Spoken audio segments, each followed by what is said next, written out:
ডিসেম্বরের দ্বিতীয় সপ্তাহে জাতীয় সংসদ নির্বাচন ও গণভোটের তফসিল ঘোষণা করা হবে বলে জানিয়েছেন প্রধান নির্বাচন কমিশনার এএমএম নাসির উদ্দিন। রাজধানীর শেরেবাংলা নগর বালিকা উচ্চ বিদ্যালয়ে একই দিনে জাতীয় নির্বাচন ও গণভোটের কার্যকারিতা যাচাই অনুষ্ঠিত মক ভোট পরিদর্শন শেষে তিনি একথা জানান। মক ভোট দেওয়া ভোটাররা জানান, সাধারণ ভোটে সমস্যা না হলেও গণভোট দিতে গিয়ে হিমশিম খেতে হয়েছে তাদের। মিজান শাহজাহানের রিপোর্ট। শনিবার সকাল ৮টা থেকে দুপুর ১২টা পর্যন্ত লম্বা লাইনে দাঁড়িয়ে ভোট দেন ভোটাররা। প্রবীণ নাগরিক, শিক্ষার্থী, বস্তিবাসী, তৃতীয় লিঙ্গ ও নির্বাচন কাজে জড়িতরা ছিলেন মক নির্বাচনের ভোটার। জাতীয় নির্বাচনের মতোই নারী পুরুষের জন্য ছিল আলাদা বুথ। রিটার্নিং কর্মকর্তা, সহকারী রিটার্নিং কর্মকর্তা, প্রিজাইডিং অফিসার, পোলিং অফিসার সবই ছিল ভোট কেন্দ্রে। দেশি বিদেশি পর্যবেক্ষকদের পাশাপাশি সাংবাদিকদেরও সরব উপস্থিতি ছিল। ভোটাররা বলেন, প্রতীক দেখে প্রার্থীকে সহজেই ভোট দিতে পেরেছেন তারা। তবে হা না ভোট দিতে গিয়ে বিড়ম্বনায় পড়তে হয়েছে তাদের।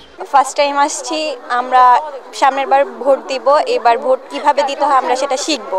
তো শেখার জন্যই মূলত আসা আমাদের। গণভোটটা কি ওইটা সম্পর্কে আমি তেমন কিছু জানি না, তাই আর কি বলতেও পারতেছি না। হাত দিলে ভালো হইব, না দিলে ভালো হইব এটা আমি বুঝতেছি না। আর ভোটটা কারে দিব এটা আমি সঠিক আমার মাথায় কাজ করতেছে না। দুপুরে ভোট কেন্দ্র পরিদর্শন করেন প্রধান নির্বাচন কমিশনার সহ কমিশনের সদস্য ও ইসির সিনিয়র সচিব। এ সময় গণভোট দিতে ভোটারদের সমস্যা প্রসঙ্গে তিনি বলেন, অনুমান নয়, বাস্তবতা বিবেচনায় সিদ্ধান্ত নেবে ইসি। দরকার হলে বাড়ানো হবে কেন্দ্র ও বুথ। আজকে আমরা রিয়েল টাইম অ্যাসেসমেন্টটা করবো যে এটা ভোটিং এ কত লাগে। দরকার হলে আমরা ভোটের সেন্টার বাড়াবো। এখানে খরচটা নট মোর ইম্পর্টেন্ট নাও। এখন আমাদের টাইম যেটা লাগে সেটা ভিত্তিতে যদি আমাদের বাড়াইতে হয় বাড়াবো, যদি দেখা যায় বুথ বাড়াইতে যদি চলে তাহলে সেটা করবো। এটা অসুবিধা, মানুষকে কষ্ট দেওয়া আমাদের কোনো পারপাস না। তিনি জানান, আগামী মাসের দ্বিতীয় সপ্তাহে তফসিল ঘোষণা করতে যাচ্ছে নির্বাচন কমিশন।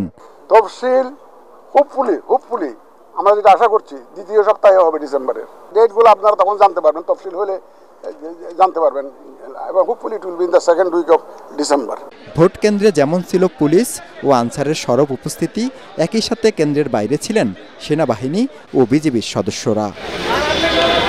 দেশের কোনো কোনো স্থানে প্রার্থীদের সমর্থকদের মধ্যে সংঘর্ষ হলেও এটিকে বিচ্ছিন্ন ঘটনা বলছেন প্রধান নির্বাচন কমিশনার এএমএম নাসির উদ্দিন।